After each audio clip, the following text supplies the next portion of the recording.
Hello friends, स्वागत है आप सभी लोगों का हमारे चैनल कुकर स्टडी में। मैं अकमल बेस्ट। इस वीडियो के माध्यम से दोस्तों आपके यहाँ पर कराऊंगा आर्मी जनरल साइंस का पार्ट नंबर 7, यानी कि दोस्तों यहाँ पर आपको सामान्य विज्ञान का भाग नंबर 7 मिलेगा। इससे पहले दोस्तों आप 6 भागों को देख चुके हैं। यदि आपने ना देखे हो तो आप ज़रूर देख लें, ताकि पिछले क्वेश्चन भी आपके यहाँ तक के क्लियर हो जाए। और दोस्तों आप लगातार जो भी क्वेश्चन यहाँ पर मिलेंगे सारे के सारे क्वेश्चन नोट कर लेंगे, ताकि बाद में एग्जाम के पहले इनका आप रिविजन कर पाएँ। तो देखिए शुरू करते हैं, आज के क्वेश्चन को शुरू करते हैं। आराम से आप कॉपी और पेन निकाल लें, इत्मीनान से आप नोट करेंगे क्वेश्चनों को। देखिए दोस्तों, पहला क्वेश्चन क्या दिखता है आपको, सबसे हल्की धातु कौन सी वाली है, यानी आपको बताना है द लाइटेस्ट मेटल इज। दोस्तों यहाँ पर देखिए, पहले आपको मालूम होना चाहिए जो मेटल होते हैं, मेटल क्या होते हैं दोस्तों, धातुएं क्या होती हैं। धातुओं के गुण होते हैं आप जानते हैं, इनमें धात्विक चमक होती है, यानी कि एक प्रकार से ब्राइटनेस होती है। और आप जानते हैं कंडक्टर होते हैं इलेक्ट्रिसिटी के, और साथ में दोस्तों हीट के भी कंडक्टर होते हैं। और इनमें दोस्तों मेलेबिलिटी होती है, यानी एक प्रकार से फैलने का गुण होता है, और साथ में खींचने का भी गुण होता है, यानी कि डक्टिलिटी होती है। अब यहाँ पर देखिए दोस्तों, जो आपका मेटल होता है, जो हल्का मेटल होता है, वो क्या होगा, वो दोस्तों आपका लिथियम होता है। यानी पहला जो मेटल होता है दोस्तों हल्का वाला, लिथियम हो जाएगा। यदि आप इसका एटॉमिक नंबर देखेंगे तो हाइड्रोजन हीलियम लिथियम, यानी कि 3 नंबर होता है, और इसका भार दोस्तों 6 होता है। तो ऑप्शन नंबर आपका हो जाएगा सी वाला, लिथियम। यदि आपको पूछा जाए सबसे हल्का वाला एलिमेंट कौन सा वाला है, तो आप हाइड्रोजन बताएंगे। यदि आपको मेटल पूछा जाए तो आप दोस्तों लिथियम बताएंगे। अगला क्वेश्चन यहाँ पर देखिए, वह गुण जिसके कारण वस्तुएं गिरती हैं, यानी आपको बताना है which property do all bodies have while falling. दोस्तों यहाँ पर देखिए कौन सा वाला गुण होता है जिसके द्वारा सारी बॉडीज नीचे की ओर गिरती हैं। आपको मालूम होगा दोस्तों, जो अर्थ का सेंटर होता है यहाँ पर ग्रेविटी होती है। ग्रेविटी यानी कि गुरुत्व होता है दोस्तों, या फिर आप कहें यहाँ पर एक प्रकार का ग्रेविटेशनल फोर्स होता है, जो 2 द्रव्यमानों के बीच में लगता है। माना पहला द्रव्यमान पृथ्वी का हो गया दोस्तों, और सेकंड वाला ऑब्जेक्ट का, जो ऑब्जेक्ट नीचे की ओर गिरने वाली है, यदि आप उसका द्रव्यमान m मान लें, तो यहाँ पर जो अट्रैक्शन लगता है, फोर्स लगता है, Fg बराबर G m अपॉन बीच की दूरी माना आपकी r है, तो r स्क्वायर कर देते हैं। तो ये फोर्स दोस्तों हर एक वस्तु पर लगता है, और आप इसको बोलते हैं ग्रेविटेशनल फोर्स। यानी दोस्तों एक प्रकार से ग्रेविटी की प्रॉपर्टी के कारण सारी वस्तुएं नीचे की ओर गिरती हैं। तो ऑप्शन नंबर आप टेक कर देंगे ए वाले में, ग्रेविटी। अगला क्वेश्चन देखिए दोस्तों, उस ईंधन का नाम क्या होगा जो मुख्यतः रॉकेटों में प्रयुक्त होता है। यानी आपको बताना है what is the name of the fuel specially used in rocket. दोस्तों यहाँ पर देखिए, जो रॉकेट्स में एक प्रकार से फ्यूल इस्तेमाल होता है। रॉकेट्स में आपने देखा होगा दोस्तों, नीचे से यहाँ पे एक प्रकार का फ्यूल होता है दोस्तों, जो क्या करता है, लगातार नीचे से एक प्रकार से थ्रस्ट लगाता है दोस्तों। और यहाँ पर न्यूटन का थर्ड लॉ लगता है दोस्तों, यानी कि नीचे की ओर थ्रस्ट लगाएगा तो एयर ऊपर की ओर थ्रस्ट लगाएगी, तो इससे क्या होता है, लगातार रॉकेट आगे की ओर यानी कि फॉरवर्ड डायरेक्शन में लगातार गति करता है। तो ये क्या होता है दोस्तों, ये ईंधन यानी कि जो ये फ्यूल होता है, ये कहलाता है दोस्तों प्रोपेलेंट कहते हैं आप इसको, जो रॉकेटों में इस्तेमाल होता है। तो ऑप्शन नंबर ए वाला हो जाएगा प्रोपेलेंट। अगला क्वेश्चन देखिए दोस्तों, किसमें ऊष्मा का स्थानांतरण उच्च ताप से निम्न ताप की ओर वास्तविक द्रव्यमान अणुओं की गति के द्वारा होता है। यानी आपको बताना है heat is transmitted from higher to lower temperature through actual mass motion of the molecules in. यानी दोस्तों यहाँ पर आपको बताना है कौन सी वाली मेथड होती है जो हीट ट्रांसफॉर्मेशन की होती है। पहले यहाँ पर आप समझेंगे जो हीट ट्रांसफॉर्मेशन होता है, ट्रांसफॉर्मेशन यानी कि दोस्तों ऊष्मा का जो स्थानांतरण होता है, ऊष्मा स्थानांतरण। इसकी दोस्तों आपको 3 मेथडें बताई थी हमने, जहाँ पर पहला था कंडक्शन यानी कि चालन, सेकंड वाला था कन्वेक्शन यानी कि संवहन, और थर्ड वाला था दोस्तों रेडिएशन यानी कि विकिरण।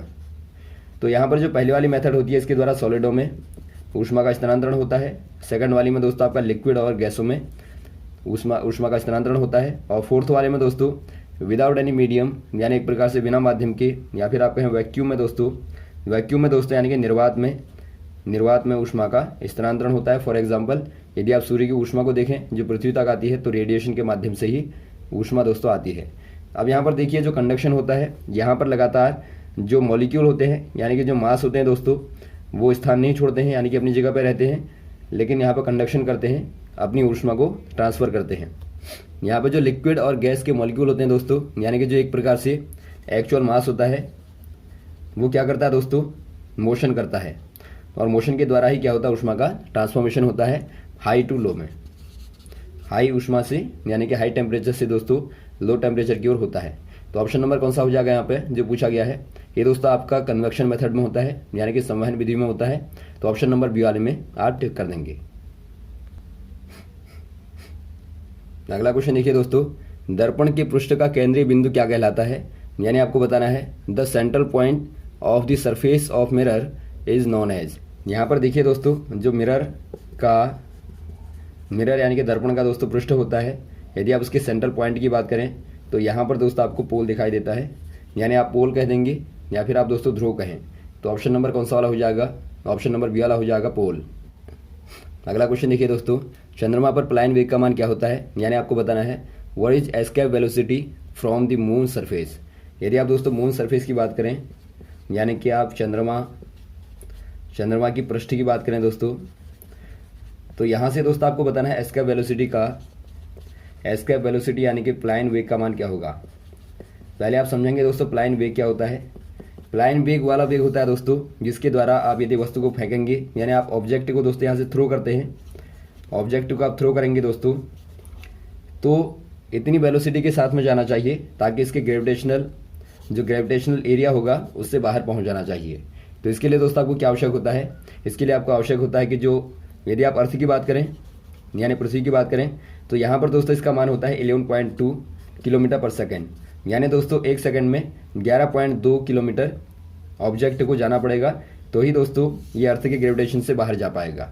लेकिन आप बात करें चंद्रमा की तो आप जानते हैं चंद्रमा पे दोस्तों पृथ्वी की तुलना में 1/6 ग्रेविटेशन होता है यानी गुरुत्वाकर्षण होता है। तो यहाँ पर दोस्तों पलायन वेग का मान क्या होता है, यदि आप मून की बात करें तो यहाँ पर लगभग होता है 2.3 के अप्रोक्सीमेट किलोमीटर पर सेकेंड, यानी कि दोस्तों लगभग आपका 2.3 किलोमीटर प्रति सेकंड गति होनी चाहिए। तो ऑप्शन नंबर कौन सा हो जाएगा यहाँ पे, डी वाला हो जाएगा 2.34 किलोमीटर प्रति सेकंड। और यदि आपको अर्थ का पूछा जाए तो वहाँ पर दोस्तों आप कहेंगे 11.2 किलोमीटर पर सेकंड। अगला क्वेश्चन देखिए दोस्तों, एक वैद्युत बल्ब पर 220 वोल्ट 100 वाट अंकित है, यदि इसे 110 वोल्ट के साथ संयोजित किया जाए तो यहाँ शक्ति क्षय क्या होगा। यानी आपको बताना है an electric bulb is rated 220 volt 100 watt. If it is operate at 110 volt, then power consumed by it will be। दोस्तों यहाँ पर देखिए आपको क्या दिया है, आपको दिया है 220 वोल्ट और 100 वाट। यहाँ पे क्या है दोस्तों, रेटेड है यानी कि एक प्रकार से अंकित किया गया है। यदि दोस्तों बल्ब पे लिखा गया है तो इसका मतलब क्या होता है, तो इसका मतलब होता है कि ये कार्य जो करेगा इतनी सप्लाई में दोस्तों ये कार्य कर पाएगा, यानी इसकी क्षमता होगी। तो यहाँ पर देखिए यहाँ से आप क्या निकाल लेंगे दोस्तों, आप निकाल लेंगे इसकी जो करंट रेंज है, यानी कि जो करंट की जो रेंज है दोस्तों वो क्या रहेगी। तो इसके लिए आप क्या करेंगे दोस्तों, यहाँ पर आपको दिया है P बराबर 100 वाट और V बराबर आपको दिया है 220 वोल्ट। तो आप निकाल लेंगे I क्या होगा, यानी दोस्तों 100 वाट पावर पर जो I का मान होगा क्या होगा। तो इसके लिए आप क्या करेंगे, आप जानते हैं P बराबर क्या होता है दोस्तों, पावर इक्वल टू होता है VI यानी कि वोल्ट इंटू करंट होता है। तो यहाँ से आप I को निकाल लेंगे तो I बराबर क्या हो जाएगा, P बट्टा V हो जाएगा, यानी कि P का मान है यहाँ पे 100 और बट्टा V का मान है 220। तो काटेंगे दोस्तों तो आपको मिलेगा 5/11 एम्पियर, यानी I का मान जो होगा इतने के लिए दोस्तों 5/11 एम्पियर होगा, इतनी सप्लाई हो पाएगी। तो यहाँ पर आप कहेंगे यदि आपको निकालना है दोस्तों 110, यदि आप सप्लाई देंगे वोल्ट की सप्लाई देंगे तो यहाँ पर जो पावर कंज्यूम होगी दोस्तों यानी पावर एक प्रकार से क्षय होगी। तो P बराबर VI आप लगाएंगे दोबारा से, और P बराबर क्या हो जाएगा, V के स्थान पर दोस्तों आप लगाएंगे सप्लाई को 110 और I के स्थान पे आप लगाएंगे जो करंट फ्लो होगी यानी 5/11 एम्पियर। तो गुणा करने पर देखिए क्या मिलेगा आपको, ये दोस्तों आपको 50 वाट मिलेगा। तो ऑप्शन नंबर कौन सा वाला हो जाएगा, डी वाला हो जाएगा। और वाट आपको मालूम होगा दोस्तों क्या होती है, शक्ति का मात्रक होता है, यानी कि पावर की दोस्तों यूनिट होती है। तो ऑप्शन नंबर यहाँ पे डी वाला हो जाएगा। अगला क्वेश्चन देखिए दोस्तों, क्रिस्टल जो कठोर होता है तथा उसका गलनांक उच्च होता है तो इन्हें क्या कहते हैं, यानी आपको बताना है the crystal which is hard and has high melting point is. दोस्तों यहाँ पर देखिए आपको समझना है थोड़ा सा, ये जो आपके हार्ड होते हैं यानी एक प्रकार से ठोस होते हैं दोस्तों, और साथ में हाई मेल्टिंग पॉइंट होता है, यानी गलनांक दोस्तों क्या होता है, गलनांक भी उच्च होता है। तो ऐसे वाले दोस्तों जो क्रिस्टल होते हैं उनको आप बोलते हैं आयनिक क्रिस्टल। आयनिक क्रिस्टल बोलते हैं, इनके बारे में थोड़ा सा आप जान लेंगे दोस्तों, बार बार क्वेश्चन आता है। जो आयनिक क्रिस्टल होते हैं दोस्तों एक प्रकार से क्रिस्टलाइन आयनिक कंपाउंड होते हैं, यानी एक प्रकार से दोस्तों आपके क्रिस्टलीय आयनिक यौगिक होते हैं, कंपाउंड होते हैं। यदि आप इनको देखेंगे दोस्तों, इनका जो अरेंजमेंट होता है, तो इनका जो अरेंजमेंट होता है एक प्रकार से ये दोस्तों आयनिक फॉर्म में होता है। यानी एक प्रकार से जो आयन होते हैं दोस्तों, आयन क्या करते हैं, आपस में बॉन्ड बना लेते हैं। यहाँ पॉजिटिव होगा, नेगेटिव होगा, पॉजिटिव नेगेटिव, नेगेटिव पॉजिटिव, इस प्रकार से होते हैं। और ये आपस में बॉन्ड बना के दोस्तों, यानी कि एक प्रकार से जो इनमें इलेक्ट्रोस्टैटिक फोर्स होते हैं, इलेक्ट्रोस्टैटिक फोर्स यानी आप कहेंगे जो स्थिर वैद्युत बल होते हैं दोस्तों, स्थिर वैद्युत बल होते हैं आयनों के बीच में, इनके द्वारा ये आपस में जुड़े रहते हैं। तो चूंकि दोस्तों आयनिक होते हैं, आयनिक बॉन्ड होते हैं, तो ये बहुत ज़्यादा क्या होते हैं, मजबूत होते हैं, यानी दोस्तों स्ट्रॉन्ग होते हैं। तो स्ट्रॉन्ग होने के कारण दोस्तों इनका गलनांक उच्च होता है, यानी कि इनकी हाई मेल्टिंग पॉइंट होता है। और साथ में दोस्तों ठोस होते हैं ये, क्योंकि एक प्रकार से मजबूती के साथ में बंधे रहते हैं। तो ऑप्शन नंबर कौन सा वाला हो जाएगा, ये आपका दोस्तों हो जाएगा आयनिक, ऑप्शन नंबर बी वाला। अगला क्वेश्चन देखिए दोस्तों, आदर्श गैसों के लिए संपीड्य गुणांक का मान क्या होगा, यानी आपको बताना है the compressibility factor for idol gas. दोस्तों यहाँ पर देखिए आपको पूछा गया है जो कंप्रेसिबिलिटी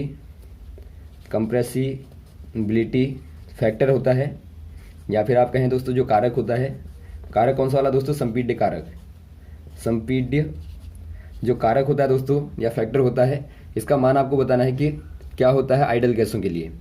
जो आइडल गैसों के लिए जो फैक्टर पहले आप समझेंगे दोस्तों, इसका कार्य क्या होता है। जो कंप्रेसिबिलिटी फैक्टर होता है दोस्तों, ये क्या बताता है, ये एक प्रकार से डेविएशन को दिखाता है दोस्तों, डेविएशन यानी कि विचलन को दिखाता है रियल गैसों के दोस्तों विचलन को दिखाता है as compare to ideal gas. यानी दोस्तों एक प्रकार से आप कहेंगे जो आदर्श गैसें होती हैं, आदर्श गैसों के कंपैरिजन में दोस्तों जो रियल गैसों का डेविएशन होता है, जो विचलन होता है, वो एक प्रकार से दिखाते हैं। माना आप इस प्रकार से देखेंगे तो इनमें जो विचलन होगा दोस्तों गैसों में, जो रियल गैसों में विचलन होता है, ये आप दोस्तों इनको देखते हैं फैक्टर के द्वारा, यानी कि कंप्रेसिबिलिटी फैक्टर के द्वारा, यानी कि संपीड्य कारक के द्वारा। तो यहाँ पर दोस्तों जो कंप्रेसिबिलिटी फैक्टर का मान आदर्श गैसों के लिए होता है वो 1 होता है, यानी यहाँ पर आप कह देंगे 1 आइडल गैसों के लिए, ऑप्शन नंबर ए वाला। अगला क्वेश्चन देखिए दोस्तों, किस ऑर्बिटल कक्ष में इलेक्ट्रॉन के पाए जाने की संभावना पूरी होती है, यानी आपको बताना है in which orbital region is the probability for finding electron in nucleus finite. दोस्तों यहाँ पर देखिए यदि आपको बताना है कि संभावना पूरी की पूरी होती है कौन से वाले ऑर्बिट में इलेक्ट्रॉन के पाए जाने की, तो पहले दोस्तों आपको ऑर्बिटलों के बारे में देखना है। जो ऑर्बिटल होते हैं दोस्तों, इन्हें आप कहते हैं एस, पी, डी, एफ कहते हैं। यदि आप एस में देखेंगे तो यहाँ पर 2 होते हैं मैक्सिमम। यदि पी की बात करेंगे तो यहाँ पर होते हैं 6 होते हैं यहाँ पे। और यदि आप डी की बात करेंगे तो यहाँ पर होते हैं 10, 5 आप बनाएंगे तो 5 में 2 प्रत्येक में होते हैं। और यदि आप बात करेंगे एफ की दोस्तों, तो यहाँ पर 14 होते हैं। यदि आप 7 बनाएंगे तो यहाँ पर दोस्तों 14 आएंगे, यानी कि 2 आप बना देंगे। यानी यहाँ पर आपने देखा 2, यहाँ पर 6 और यहाँ पे 10 और यहाँ पर 14, यानी 14 होते हैं। तो यहाँ पर देखिए दोस्तों, यदि आप शुरुआत करेंगे भरने की, ऑर्बिटों को भरने की शुरुआत करेंगे दोस्तों, तो पहला जो ऑर्बिट आएगा दोस्तों आपका एस वाला ऑर्बिट आएगा, बाद में पी वाला आएगा, बाद में डी वाला, बाद में एफ वाला। यानी कि आप कहेंगे यदि आप क्लास पहली की बात करें तो पहली क्लास में दोस्तों जो पहला वाला बर्तन होगा, यानी जो पहला वाला ऑर्बिट होगा वो दोस्तों एस वाला होगा। यदि एस आपका भर जाता है तो आप पी वाले को लगाते हैं, और पी वाला भर जाता है तो आप डी वाले को लगाते हैं, और जब डी वाला भी भर जाएगा तो आप एफ वाले को लगाएंगे। यानी प्रत्येक क्लास की शुरुआत दोस्तों कहाँ से होती है, एस ऑर्बिट से होती है। तो यहाँ पर आप देखते हैं, यदि आप बात करें हाइड्रोजन की दोस्तों, तो हाइड्रोजन में आप जानते हैं कि केवल 1 प्रोटॉन होता है और 1 इलेक्ट्रॉन होता है। तो यहाँ पर आप देखते हैं दोस्तों, यदि आपको भरना है, यदि आपको कन्फिगरेशन करना है 1 का, तो यहाँ पर आपका 1s1 होगा। यदि आप बात करेंगे औरों की दोस्तों, यदि आप हीलियम की बात करें तो 1s2 हो जाएगा। यदि आप बात करें दोस्तों ओ की, तो यहाँ पर आप देखते हैं 8 होता है। तो यदि आप इसका कन्फिगरेशन करेंगे तो आपका 1s2 और 2s2 होगा, और 2p4 हो जाएगा। यानी आपका 4 2 6 2 8 यहाँ पर आपको दिखते हैं। यानी दोस्तों यहाँ पर आपका पी तक चला गया। लेकिन आप देखते हैं जो शुरुआत वाला होगा दोस्तों, यानी जो आपका 1s होगा, यहाँ पर ज़रूर एक इलेक्ट्रॉन होगा। यदि आप कोई भी एलिमेंट ले लें, आपने देखा एच में दोस्तों कम से कम इलेक्ट्रॉन होते हैं, लेकिन यहाँ भी आपका 1s में एक इलेक्ट्रॉन है। यानी पहली वाली जो क्लास होती है दोस्तों, जो एस वाली होती है वहाँ पर दोस्तों अवश्य ही आपको इलेक्ट्रॉन प्राप्त होता है। यानी आप कह देंगे ऑप्शन नंबर ए वाला दोस्तों यहाँ पर है, जहाँ पर एक प्रकार से फाइनाइट पॉसिबिलिटी होती है दोस्तों, यानी पूरी संभावना होती है यहाँ पर इलेक्ट्रॉन आपको मिलेगा। तो ऑप्शन नंबर ए वाले में आप टिक कर देंगे, और में दोस्तों कोई संभावना पूरी नहीं होती। अगला क्वेश्चन देखिए दोस्तों, रासायनिक अभिक्रिया में संकेत एरो ऊपर की ओर क्या दिखाता है। यानी आपको बताना है in the chemical reaction what does the symbol signify. दोस्तों यहाँ पर देखिए आपने सिंबल को देखा होगा रिएक्शन में, केमिकल रिएक्शन में ये सिंबल आपने देखा होगा दोस्तों। यहाँ पर आप देखते हैं, माना आप दोस्तों मेटल की रिएक्शन कराएं H2O के साथ में, तो आप देखते हैं मेटल ऑक्साइड बनता है, मेटल ऑक्साइड बनता है दोस्तों, और साथ में H2 गैस रिलीज होती है। यानी आप फॉर एग्जांपल आप लें दोस्तों, जिंक को ले लें प्लस H2O कर दें, तो यहाँ पर आप देखेंगे जिंक का ऑक्साइड बनेगा ZnO, और साथ में आपका H2 रिलीज होती है। तो यहाँ पर आपको दिखा दिया जाता है एरो के माध्यम से। यानी दोस्तों क्या दिखाता है, एक प्रकार से रिलीज को दिखाता है, या फिर आप कहें दोस्तों निर्मुक्त होने को दिखाता है। और निर्मुक्त क्या होगा दोस्तों, गैस होगी। यानी एक प्रकार से आप कहेंगे दोस्तों गैस स्टेट को दिखाता है। तो यहाँ पर आप कह देंगे गैस स्टेट को दोस्तों, यानी गैसीय अवस्था को दिखाता है। तो ऑप्शन नंबर कौन सा वाला हो जाएगा, ए वाला हो जाएगा, गैस स्टेट यानी गैसीय अवस्था। अगला क्वेश्चन देखिए, तो ऊष्मा का निम्नतम चालक निम्न में कौन है। यानी आपको बताना है the poorest conductor of the heat. दोस्तों यहाँ पर देखिए जो ऊष्मा का पुअरेस्ट यानी निम्नतम चालक होता है, इनमें से आपको बताना है कौन सा वाला होगा, लेड होगा, टिन होगा, बिस्मिथ होगा या मरकरी होगा। यहाँ पर दोस्तों हो जाएगा लेड, यानी कि दोस्तों Pb हो जाएगा, जो कि न्यूनतम चालक होता है ऊष्मा का, यानी हीट का दोस्तों पुअरेस्ट कंडक्टर होता है। तो ऑप्शन नंबर आप टिक कर देंगे लेड में, ए वाले में। तो यहाँ तक दोस्तों आप क्वेश्चन को तैयार करेंगे, उम्मीद है आपको समझ में आया होगा। और भी इस प्रकार के क्वेश्चन को लगातार बताते रहेंगे, हमारे साथ भी बने रहेगा। ओके, थैंक्स, जय हिंद, जय भारत।